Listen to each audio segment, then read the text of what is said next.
Cuticle pa? Pasal okay lang, walang problema. Okay lang yung patsal. Hindi naman sa makakakuan. Patsal daw. Ano yung hena yung...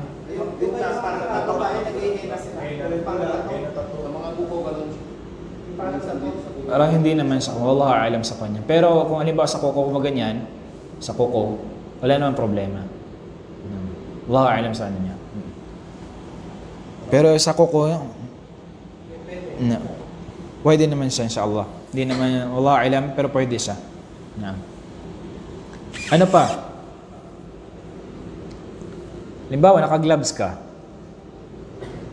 Siyempre, tanggalin mo yung gloves mo. Halimbawa, naka-gloves ka ganyan. Halimbawa, medical gloves. So, tanggalin mo yun siya. Sombrero mo. Lahat.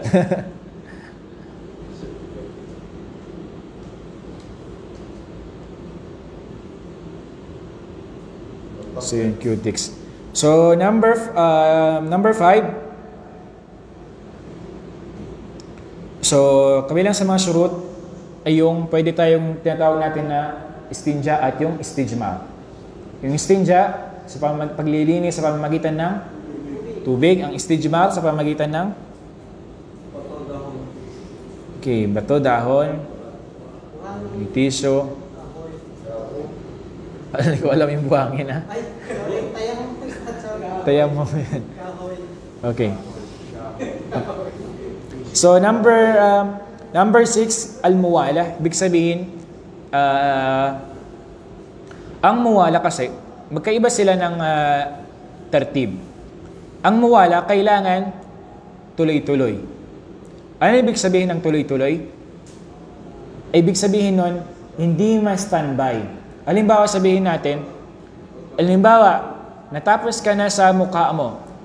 Then, mayroong kinausap ka halimbawa, ganyan. Tapos mga 5 minutes na. Okay? Iyon yung, halimbawa, bago ka naghugas ng iyong kamay. Yun yung sinasabi mo, wala. Kailangan, sunod-sunod siya agad. Sunod-sunod agad. Actually, may masala yan dyan. May mga katanungan yan dyan. Paano yun? Halimbawa, natenga o natagalan bago ka delay. So, anong dapat mong gawin? Depende yun. Depende.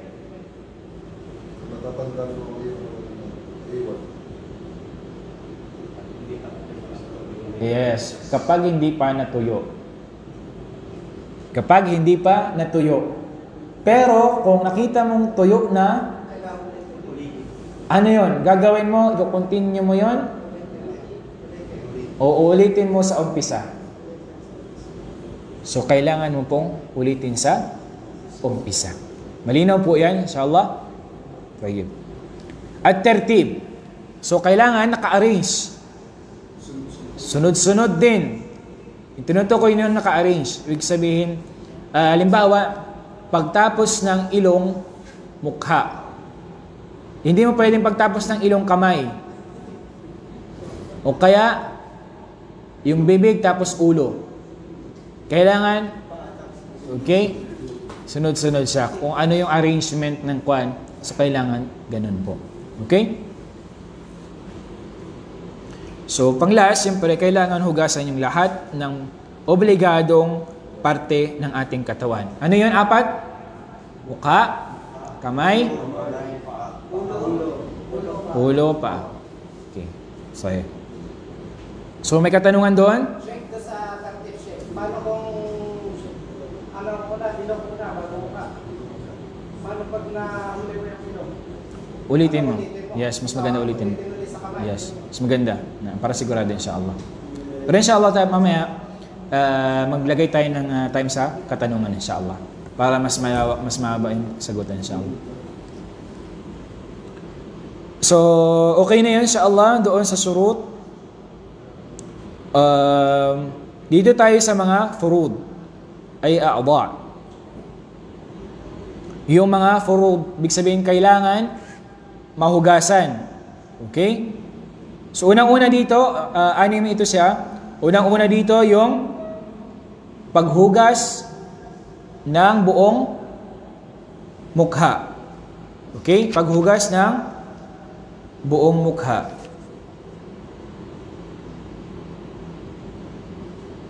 Okay. Paghugas ng buong mukha. Paano yun? Hugas mo hanggang dito muna sa ano? Yung pinaka ano ng dito airline ng ano? Okay, bunbunan hanggang sa dito. Paano po yun, Ustad? Yung walang buhok po sa ulo. Okay, basta yung dito banda. Alam mo naman yan, di ba, yung sa noo dito banda? Okay, so yan. At kabilang din doon sa paghugas ng mukha is yung mabmada wal istinshaq. Ang mabmada, ito yung pagmumog. Istinshaq yung sa ilong. Okay? Dahil sabi ng mga ulama, ang anf at yung fam, ang al-fam wal anf, yung bibig natin at yung ilong, kabilang siya sa mukha. Okay? Kasi kapag sa Kwan, yung hadith ng Rasul sallallahu alaihi wasallam, sabi niya, umirtu an asjuda ala sab'ati a'dhumin. Sabi ng Propeta Muhammad, inutusan ako na magpatrapa sa pamamagitan ng 7 parte ng katawan. Una-una doon yung 7. Mukha, kamay, tuhod, yung paa. So dito, isa lang ito siya. Sa mukha na to, kasama ng ilong at yung kuhan. Kaya sinabi ng Propeta Muhammad, umirtu an asjudu ala sab'ati a'dhumin. Okay? 1, 2, okay, 3, 4, 5, 7. Okay? So yun siya. Pangalawa, ghaslul yadayn ila mirfaqain. Okay? Pangalawa, yung paghugas ng kamay ila mirfaq hanggang siko. Okay, hanggang dito. Hindi siya pwede hanggang dito. Hindi dito. Okay? Yes. Kailangan dito sa ng siko, mabasa ang siko. Pero inshallah, pag natapos natin to, inshallah, magkakaroon tayo ng demo, inshallah. By next week, inshallah, pwede na tayo mag-demo. Okay? Inshallah.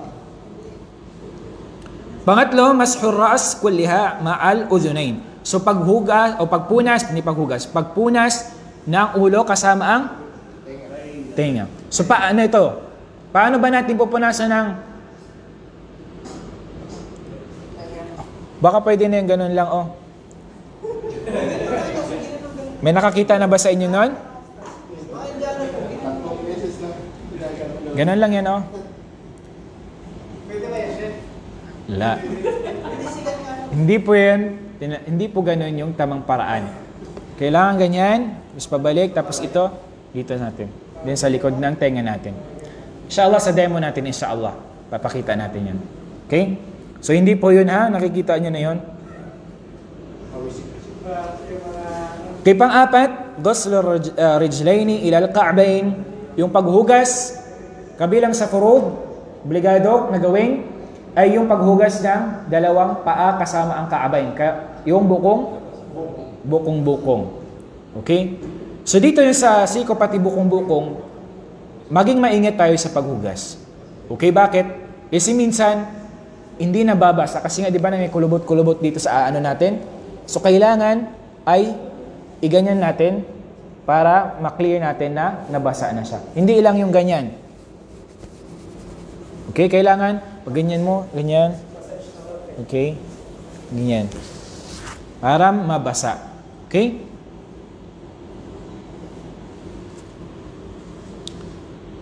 Panglima, at-tertib. So kabilang din sa furud ay yung tertib, yung arrangement. Hindi mawala, ganun din yung kailangan hindi siya ma-delay. Okay? So yun.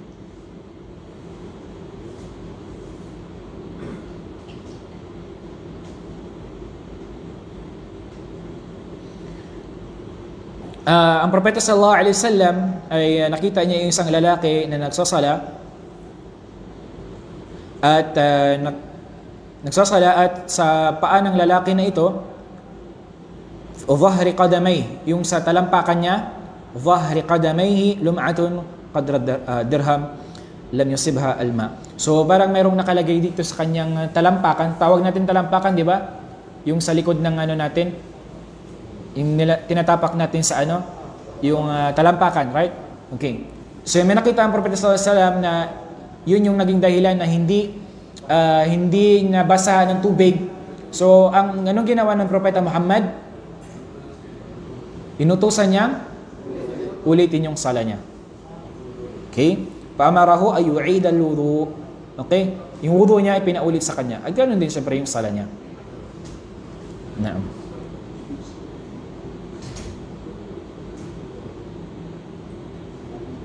So dito, sinabi dito, kung hindi sabi niya ginawang kondisyon ang muwala, yung pagkasunod-sunod, hindi arrangement yung sunod-sunod ng isa, pinopoint natin dito. Sabi dito, kung hindi lang sabi niya, kung hindi ginawang kondisyon ang pagkasunod-sunod ay inutusan na siyang hugasan lang kung ano yung nakaligtaan niya, na hugasan ng maayos. Ano tinutukoy doon? Yung ano lang, yung hugasan niya lang yung paa niya na hindi tinamaan ng tubig, hindi nabasa ng tubig. So kaya kabilang sa kwan al-muwala, kailangan niyang ulitin yung talaga yun sa umpisa. Okay? So dito tayo sa mas'ala khamisa, sa sunan, yung mga sunna sa pagwudu. So unang-una dito at tasmiyah, yung pagsabi ng Bismillah. Pero merong ibang ulama na sinasabi nila ay wajib.